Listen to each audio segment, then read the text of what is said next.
Voilà mon tour abattu qui flaire quelques nouvelles. Le gommouche a envie de nous aborder. Je suis un étranger. Messieurs, à quelle occasion cette fête? La princesse Elsbeth se marie. Oh, une belle femme à ce que je présume, hein. Et comme vous êtes bel homme, vous l'avez dit. Aimé de son peuple. Quel malheur que ces traités de paix se signent toujours dans les larmes. Je voudrais être une forte tête et me résigner à épouser le premier venu lorsque cela est nécessaire en politique.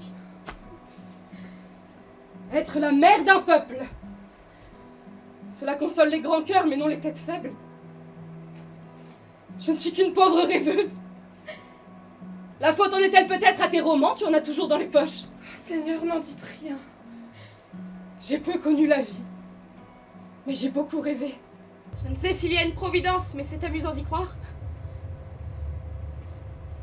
Voilà pourtant une pauvre petite princesse qui allait épouser à son corps défendant un animal immonde, un cuistre de province, qui le hasard a laissé tomber une couronne sur la tête comme l'aigle déchire sa tortue. Tout était préparé. Les chandelles allumées, le prétendu poudré, la pauvre petite confessée. Elle avait essuyé les 2 charmantes larmes que j'ai vu couler ce matin. Ne parle pas de mon mariage. C'est encore là un plus grand malheur. Ne savez-vous pas que le prince de Mantoue arrive aujourd'hui? On dit que c'est un Amadis. Que dis-tu là, ma chère? Il est horrible et idiot, tout le monde le sait déjà ici. En vérité? Vous m'avez dit que c'était un Amadis? Je ne demandais pas un Amadis, ma chère. Je ne comprends clairement que les écritures moulées en bâtard. Mais lent. Écris à voix basse! Je rêve à un projet d'importance depuis mon dîner. Voilà, Altesse, ce que vous demandez. C'est bien? Je te nomme mon ami intime. Je ne connais pas dans tout mon royaume de plus belle écriture que la tienne. J'ai envie de me prendre pour maîtresse une fille d'opéra. Cela t'ennuiera à périr. Mais pas du tout. Mon imagination se remplira de pirouettes et de souliers de satin blanc. Il y aura un gant à moi sur la banquette du balcon. Depuis le 1er janvier jusqu'à la Saint-Sylvestre.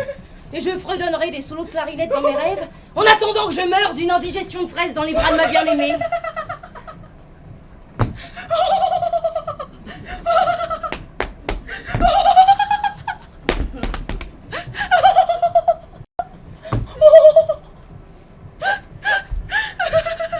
Dis-moi donc clairement ce que tu penses de ton fiancé.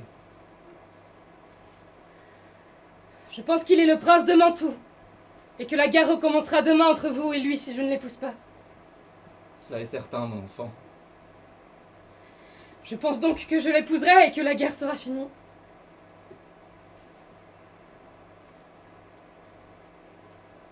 Que les bénédictions de mon peuple te rendent grâce pour ton père. Oh, ma fille chérie. Je serais heureux de cette alliance, mais je ne veux pas voir dans ces beaux yeux bleus cette tristesse qui dément leur résignation.